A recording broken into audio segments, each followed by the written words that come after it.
काय नुकसान होतं तू फार मानल हा आरक्षण नाही म्हणून जे आता म्हणजे नोकरी आहे ना ते मिळत नाही काय काय लोकांना. म्हणजे जे मराठी बांधव आहेत ते नोकरीसाठी खूप झटत आहेत आणि जे अन्न आरक्षण आहे त्यांना कमी मार्क असून सुद्धा घेतलं जाते. मग एकतर सरसकट सगळ्यांना आरक्षण द्या किंवा काढून टाका. मार्कच्या बेसिसवर तुम्ही जॉब द्या किंवा मग एकतर विकर जे आहेत त्यांना जास्त गरज आहे म्हणजे आर्थिकदृष्ट्या म्हणजे आजकाल कसं होतं. फक्त हा फार महत्त्वाचा दोघींनी बॅक टू बॅक खरं तर तिघांनी मांडला.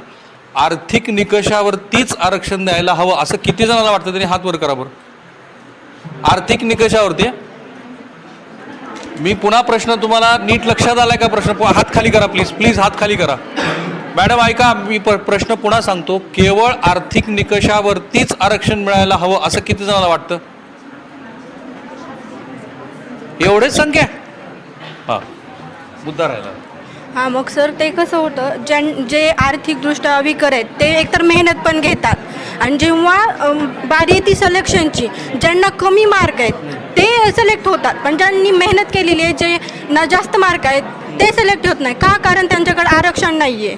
आणि EWSच्या खूप कमी जागा असतात जे की म्हणजे आरक्षणपेक्षा.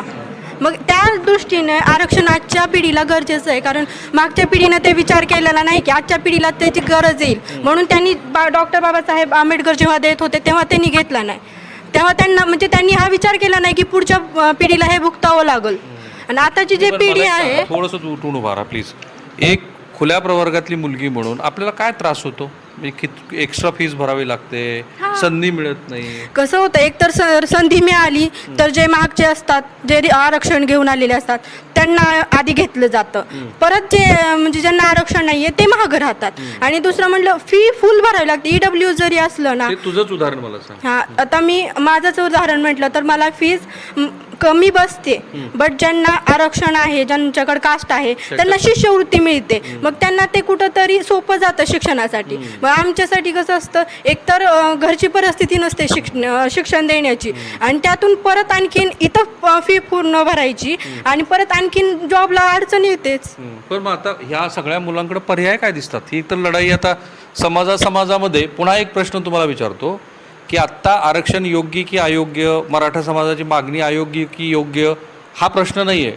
ह्या सगळ्या आरक्षणाच्या लढाईमुळं महाराष्ट्रामधलं सामाजिक वातावरण बिघडत चाललंय असं किती जणांना वाटतं त्यांनी हात वर करा.